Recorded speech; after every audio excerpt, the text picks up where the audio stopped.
북한 사이버 조직의 딥페이크 사용, 위장 취업 등 또 암호화폐 탈취 방법까지 알아봤는데 근데 이건 어떻게 탈출을 하는 겁니까? 난 아무리 생각을 해도 와 위성을 탈취할 정도의 해킹 기술이 있다고요?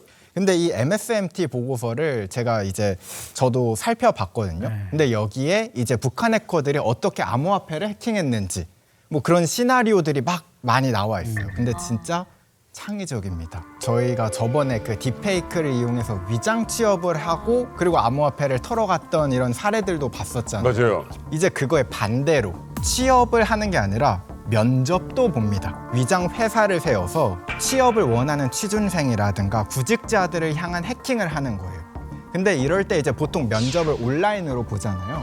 그러니까 온라인으로 보기 위해서 필요한 프로그램을 제안하는데 그 프로그램이 악성 코드가 숨겨져 있었던 거죠. 이런 식으로 해킹을 했고 이렇게 북한이 지난해 1월부터 올해 9월까지 탈취한 암호화폐가 28억 4천만 달러. 우리나라 달러요? 돈으로 4조 원 정도 된다. 4조를 결제했어요. 잘 살겠네. 아주. 북한에서 이렇게 탈취한 암호화폐를 결제 수단으로 활용해서 안보리 제재로 금지하고 있는 물품들이 있거든요. 예컨대 무기 제조와 관련된 부품이나 또는 원자재 같은 거 이런 거래를 지금 하고 있다고 합니다. 근데 문제는 캄보디아 중앙은행에서 이걸 알고 그 금지를 시켰거든요. 후연페이의 라이선스를 박탈했습니다. 웬일이야? 그러면 그거 운영이 안 돼야 되잖아요. 근데 확인해 보니까 지금 여전히 운영이 되고 있는 거예요. 하는 척 한 거야. 결국은 이제 캄보디아 정부하고 후이온그룹 사이에 이거 정경 유착으로 인해 가지고 그 어떤 제재도 먹히지 않고 있는 건데 들어보니까 그렇더라고요. 뭐 카지노니 또는 뭐 범죄 단지니 자금 세탁이니 이걸 통해 가지고 캄보디아에서 벌어들이는 게 그 나라 GDP의 거의 40% 이상이에요. 우리나라로 말하면 이걸 금지시키면 삼성하고 현대, 뭐 LG 이걸 없애는 거나 비슷하고 그 덕분에 사실 그동안에 연평균 7% 정도의 성장을 해왔거든요. 그러니까 이게 단지 개인의 부패 문제가 아니라 국가의 그 성장 전략과도 관련된 문제가 돼버린 겁니다. 이게. 결국 이 후이원 그룹에는 아무런 타격이 없는 거잖아요. 그럼 이대로 좀 놔둬도 되는 건가요? 이대로 두고만 보기는 쉽지 않은데 이 후이원 그룹에 사실 비장의 무기가 하나 더 있습니다. 뭐예요? 바로 후이원 개런티라는 건데요.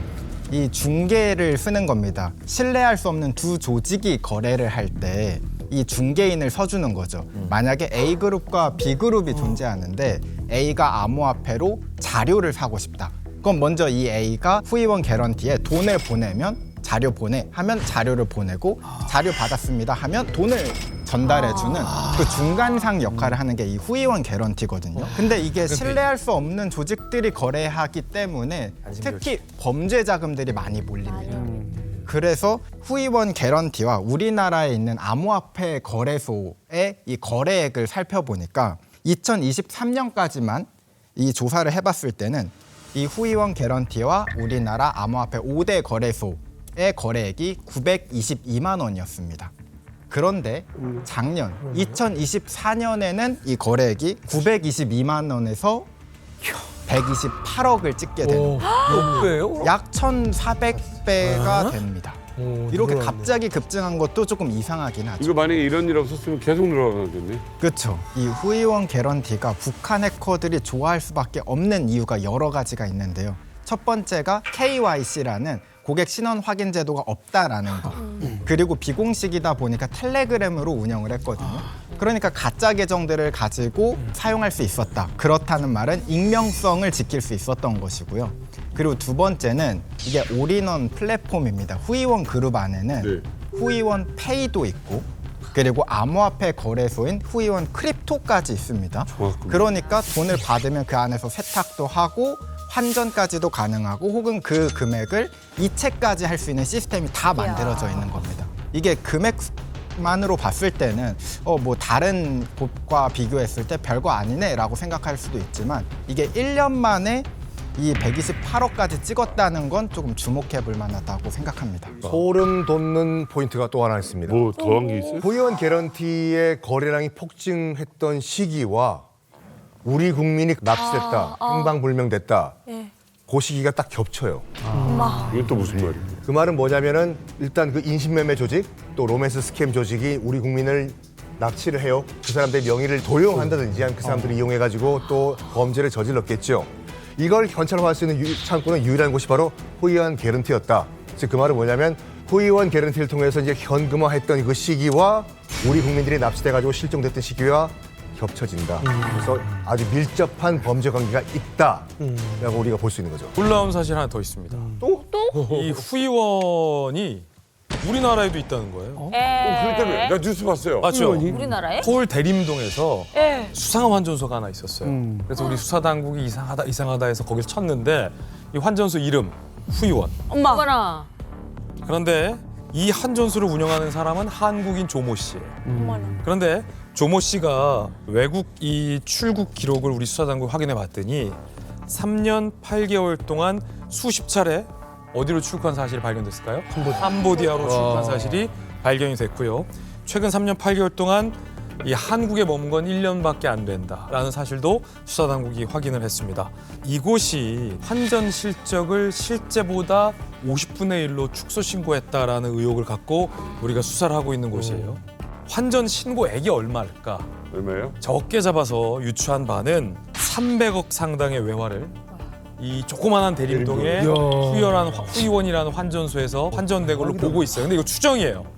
왜냐하면 이 후이원이라는 환전소가 실제 신고한 건 이것보다 50배 적게 신고를 했거든요. 더 심각한 건 이 거래된 금액 중에 일부가 북한으로 흘러 들어갔을 가능성도 지금 배제할 수가 없거든요. 그래서 우리 경찰에서는 최근 캄보디아 후이원 개런티하고 북한 해킹 조직 라자루스 간의 자금 흐름을 추적하기 위해서 국내 거래소인 업비트를 압수수색을 했습니다. 네. 근데 경찰에서는 그 업비트하고 후이원 개런티 간의 입출금 규모가 당국에 신고된 것보다 훨씬 더 클지도 모른다. 이런 이제 의구심을 좀 갖고 있는 거고요. 아직은 이제 수사의 초기 단계라서 확보한 자료를 분석해가지고 지금 자금의 흐름을 면밀히 추적하고 있는 중이라고 합니다. 아니 이렇게 듣고 보니까 의외로 우리 가까운 곳에 이 북한 해커가 있을 수 있겠다라는 좀 생각이 들거든요. 많죠. 최근에도 충격적인 사건이 있었어요.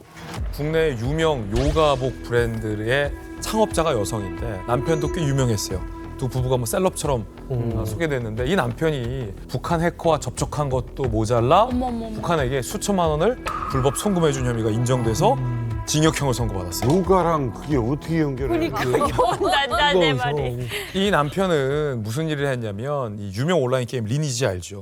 이 리니지의 불법 사설 서버를 운영했던 거예요. 그런데 이 보안을 우회해야 할 프로그램이 필요하잖아요. 근데 국내 역량에서 구하기가 힘들었던 거예요. 그래서 이런 거 잘하는 데가 어디예요? 북한 해커. 북한 해커인 줄 알면서도 연락을 해서 수천만 원을 이 중국에 있는 유니온페이를 통해서 보내요. 불법 대국송금이에요. 그리고 그 프로그램 보안 프로그램을 받아요. 그러면서 본인의 불법 사설 서버를 활발하게 운영합니다. 그뿐만이 아니라 경쟁 불법 사설 서버가 있어요. 여기를 북한 해커들한테 야 디도스 공격 좀 해줘. 라고 공격도 의뢰합니다. 그 대가로도 또 돈을 건네요. 이게 우리 정보당국과 수사당국에 포착이 돼서 입증이 돼서 최근 징역형을 선고받았어요. 이 불법 사설 서버에서는 게임 돈을 현금으로 바꿔줘요.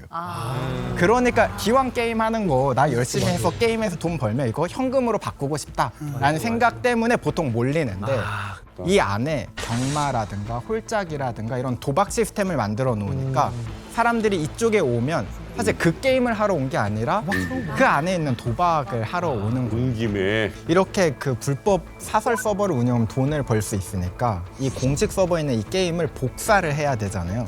그래서 이렇게 불법 사설 서버가 문제가 되고 있다는 걸 알아서 이 게임 회사에서도 2014년 1월에 대대적인 게임 보안 업데이트를 합니다.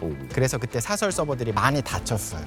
그래서 이분도 어떻게 하면 다시 이걸 복사해서 열까 이걸 고민하다가 동업자한테 북한 해커 에릭이라는 사람을 소개받았다고 합니다. 그래서 뭐 직접 만난 건 아니고 메신저나 이메일, 뭐 전화 이런 걸로 연락을 하면서 보안 프로그램을 뚫는 뭐 그런 프로그램을 주고받았다라고 합니다. 그래서 이게 북한 해커들이 실제로 이런 해킹 프로그램을 개발해서 판매합니다. 이게 생각보다 돈이 꽤 되거든요. 그래서 북한의 해커들은 유명한 IT 기업의 위장 취업도 해야 되고 해킹도 해야 되고 피싱도 해야 되고 바쁘다, 이제는 바빠. 게임도 뚫어서 게임 핵도 만들어서 판매를 해야 됩니다. 정말 전 세계에서 바쁘죠. 제일 못 사는데 네. 제일 바빠. 근데 아무튼 국내 대기업이 만든 유명한 게임입니다. 이거 뭐 정말 많은 사람이 하고 있는 전 세계적으로 건데 이게 히트를 한 보안 프로그램이 이렇게 뚫릴 수가 있나요? 일반 해커겠습니까? 아, 아니겠죠, 당연히요. 북한 정부 공인 블랙 해커였습니다. 정부 공인 블랙 북한에서 인정해준 하이퍼 아니고. 북한 정부가 인정해준 블랙 해커예요. 북한에서는 화이트 해커지. 북한 입장에서 화이트 네, 오피셜 해커죠. 해커입니다. 이게 일단은 에릭의 본명은 오성혁이라고 해요. 조선 능라도 무역총회사 능라도 정보센터 개발팀장. 여기가 뭐 하는 곳이냐? 능라도 정보센터. 이제 겉으로는 이제 무역회사인 척하면서 활동을 하고 있는데 북한의 통치 자금을 조성하는 곳입니다. 우리 또 대사님께서 너무나 잘 알고 계시는 39호실 직속 산하기관입니다. 본사는 평양에 있고 지사가 어디냐? 그러니까 중국 IT의 메카라고 하는 항주 국경도시죠. 중국의 단동에 지사가 있는데 요가복을 만드는 그 회사의 남편이 이제 의뢰를 했어요. 이렇게 해달라. 대가로 이 남성은 북한이 지정을 해줬습니다. 다른 은행 말고 이 은행으로 송금하라. 중국 공상은행 계좌에 총 6번에 걸쳐가지고 2,380만 원을 이제 그 남성이 보냈어요. 그럼 당연히 그 돈이 어디로 갔겠습니까? 김정은의 통치 자금으로 갔겠죠. 축구로 가는 거죠. 그러니까요. 이거 진짜 심각해. 야, 이건 심각한 일이구나. 이게 웃을 일이 아니네요. 뭐, 이게 한 명이면 다행이지만 얼마나 많겠어. 더 이게 있을 뭐 줄 모르지. 100명, 의뢰한 사람이 1,000명, 3,000명이 될 수 있는 거고 다른 또 의뢰도 얼마나 많겠어요. 심지어는 이제 약간 겁이 나기 시작하는 건 뭐냐면 이 리니지라는 게임 회사가 보통 회사는 아니거든요. 전 세계적으로 히트를 하는 엄청나게 히트를 하는 회사고 기술력도 있는데 이런 걸 막 뚫어버린다는 건 사실 좀 전방위잖아요. 남의 비트코인부터 게임 회사까지 뚫고 있으니. 네. 근데 무서운 건 이 게임 핵을 북한 해커들이 개발을 하면 이걸 사용하는 사람들은 우리나라 사람들이라는 거죠. 그러니까 우리나라 사람들도 모르고 그걸 이제 찾아다니고 구매해서 이제 사는데 알고 보면 그게 북한 해커의 지갑으로 들어가고 있었을 가능성도 있습니다. 그 과거에 간첩 사건이 있었는데 그때 북한이 프로그램을 개발을 해준 게 뭐냐면 주차 프로그램이에요. 아파트 주차 관리 프로그램. 그걸 가지고 얘네들이 회사를 만들었어요.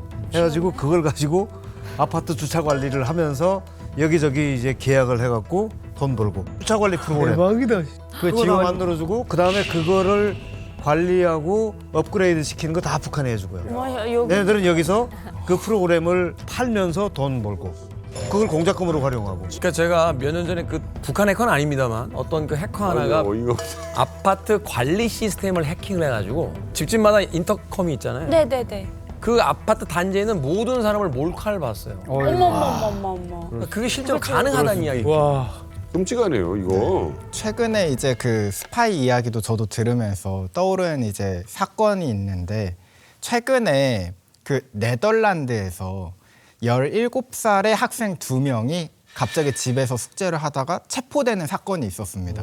근데 그 혐의가 뭐였냐면 간첩 활동이었어요. 근데 17살인 학생들이 자기들도 이제 당황한 거죠. 이유를 모르는 거예요. 알고 보니까 친러 해커들이 텔레그램을 이용해서 소액 알바, 뭐 혹은 뭐 고수익 알바 이런 것들을 뿌리고 있었던 겁니다. 그래서 학생들은 모르고 그냥 어떤 가방을 들고 특정 지역에 돌아다니라 이런 미션을 받고 그냥 이렇게 돌아다니고 돈을 받고 이렇게 끝냈는데 그 가방 안에는 실제로 해킹 장비가 들어가 있었다고 합니다. 우크라이나에서는 실제로 어떤 그 10대, 20대 사람들을 특히 타겟으로 하는데 어떤 가방을 들고 경찰서에 갔더니 그 안에 폭탄이 있었다라고 혹은 폭탄을 개발하는 것까지도 다 이런 식으로 텔레그램으로 고수익 뭐 알바다 이런 식으로 꿰어낸다고 하더라고요. 그래서 나도 모르게 간첩 일을 하고 있을 수도 있다라는 걸 알았으면 좋겠습니다.